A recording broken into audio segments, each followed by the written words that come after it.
अभी 22 तारीख को 22 अगस्त को जो जंतर मंतर पे हमारी पंचायत हुई, उसमें कई गंभीर मुद्दे थे और उन्हीं मुद्दों के आधार पे वो पंचायत करी गई। सबसे पहला और सबसे जरूरी मुद्दा था लखीमपुर के किसानों को न्याय दिलाने का। कहने के लिए तो हमारा देश दुनिया का सबसे बड़ा लोकतंत्र है, लेकिन आज हमारे देश में स्थिति ये है कि 120 का दोषी, षड्यंत्र रचने का दोषी देश का गृह राज्य मंत्री है। आप सब तमाम सीनियर पत्रकार साथी हैं।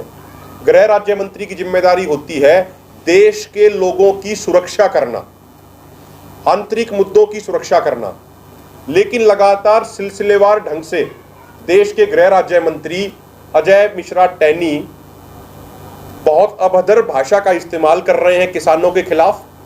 कभी वो किसानों को कुत्ता बोलते हैं, कभी वो किसानों को 2 कौड़ी का बोलते हैं, कभी वो ये कहते हैं कि किसानों को 2 मिनट में उनकी औकात बता देंगे।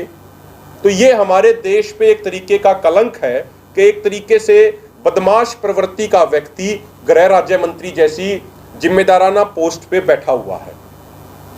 तो आप देखिए 3 अक्टूबर 2021 को हमारे निर्दोष और निहत्थे किसानों के ऊपर गृह राज्य मंत्री के बेटे ने गाड़ी चढ़ा दी। हमारे 4 किसान भाई और एक पत्रकार साथी उसमें शहीद हो गए और उल्टा हमारे ही 4 किसान भाइयों को पिछले 10 महीने से जेल में रखा हुआ है। जबकि कई अखबारों ने ये स्टोरी कवर की कि किस तरीके से जो मंत्री का बेटा है उसको 5 स्टार सुविधाएं जेल के अंदर दी जा रही हैं। कूलर लगे हुए हैं, टीवी लगे हुए हैं, उसकी सेल में 4-4 बार घर से खाना आता है। तो एक तरीके से ये न्यायपालिका के ऊपर भी प्रश्न चिन्ह बहुत सारे खड़े होते हैं। तो हमारा जो 22 तारीख की पंचायत का जो सबसे मेन एजेंडा था कि लखीमपुर के शहीदों को न्याय दिलाया जाए, और हमने पंचायत के बाद महामहिम राष्ट्रपति जी को अपना मांग पत्र सौंपा है, जिसमें हमने ये मांग करी है कि केंद्रीय गृह राज्य मंत्री की बर्खास्तगी होनी चाहिए, क्योंकि जिस तरीके से वो और उनके गुंडे वहां पे जांच को प्रभावित कर रहे हैं, अनेक गवाहों के ऊपर हमले हुए हैं। तो हमारी स्पष्ट ये मांग है कि अजय टैनी की बर्खास्तगी होनी चाहिए।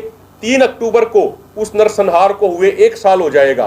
तो हमारी प्राथमिकता तमाम संगठनों की ये है कि 3 अक्टूबर से पहले हम अपने तमाम किसान भाइयों को जेल से बाहर निकलवाएं और अजय टैनी को बर्खास्त करा के उनकी गिरफ्तारी कराएं। 7 साल कांग्रेस का राज रहा, उसके बाद 8 साल बीजेपी का राज हो गए हैं, लेकिन किसी भी पॉलिटिकल पार्टी, किसी भी नेता ने गंभीरता नहीं दिखाई स्वामीनाथन आयोग की रिपोर्ट को लागू करने के लिए।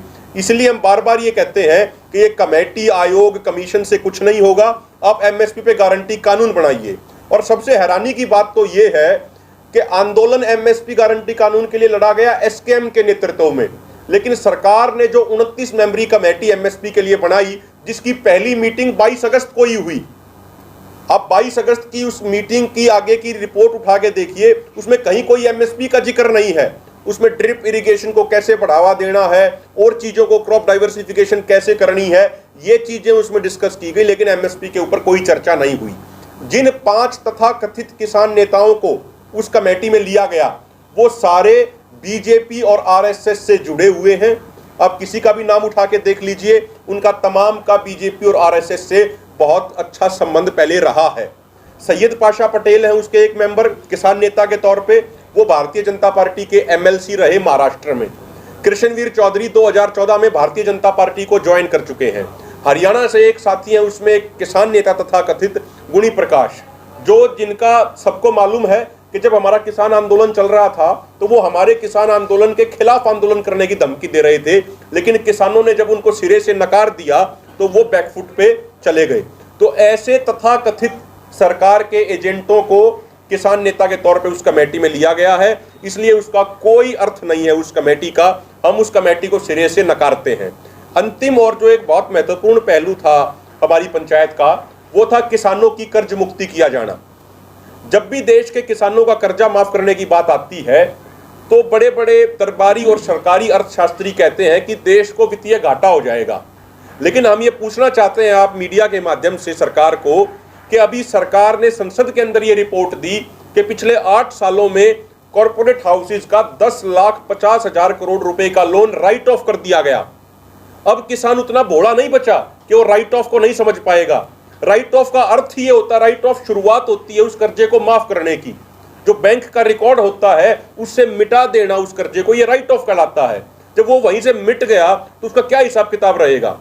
तो 10,50,000 करोड़ रुपए जब कॉर्पोरेट घरानों का राइट ऑफ किया जाता है, जब तो इनकी नजर में कोई आर्थिक मंदी नहीं आती, लेकिन जब देश के किसानों का कर्जा माफ करने की बात आती है तो ये कहते हैं आर्थिक संकट आ जाएगा। हम आपको ये बता देना चाहते हैं कि यदि एग्रो बेस्ड इंडस्ट्रीज का कर्जा छोड़ दिया जाए तो देश के किसानों के ऊपर मात्र 12 लाख करोड़ का कर्ज है। और OECD संगठन की रिपोर्ट कहती है कि यदि पिछले 17 सालों में, चाहे कोई भी सरकार रही हो, पिछले 17 सालों में यदि किसानों को उचित MSP मिलता जिसका वादा सरकारों ने किया, तो देश के किसानों को 45 लाख करोड़ रुपया ज्यादा मिलना चाहिए था, जो उनको नहीं दिया गया। यदि आप 12 लाख करोड़ का कर्जा भी काट देंगे तो भी 33 लाख करोड़ रुपया सरकारों की तरफ बकाया बनता है, जो किसानों को मिलना चाहिए था। पत्रकार साथी, आज जो शाम को जो हमारी ऑनलाइन मीटिंग होगी जिसके बारे में बताया गया, उस ऑनलाइन मीटिंग में ये तय किया जाएगा कि हमारी अगली बड़ी मीटिंग, फिजिकल मीटिंग किस तारीख को कहाँ रखी जाए। क्योंकि जो SKM है, ये SKM है राजनीतिक, उसमें तमाम राज्यों के किसान साथी हैं। जैसा अभी बता रहे थे, जो 22 को पंचायत हुई उसमें कर्नाटका से भी सैकड़ों किसान साथी पहुंचे थे, केरल से आए थे, उसमें बुंदेलखंड जैसे गरीब इलाके से आदमी आए थे, तो उड़ीसा से साथी हमारे आए थे 2000 किलोमीटर चल के। तो ये बात तय है, हमारी प्राथमिकता है कि 3 अक्टूबर से पहले हमें चाहे कितनी भी ताकत लगानी पड़े, 3 अक्टूबर से पहले हम पूरी ताकत झोंक देंगे अपने उन किसान भाइयों को जेल से बाहर निकलवाने के लिए, जिनको पिछले 10 महीने से जेल के अंदर रखा गया है। देखिए, जब समझौता हुआ था, यहाँ पे वादा खिलाफी की बात आती है।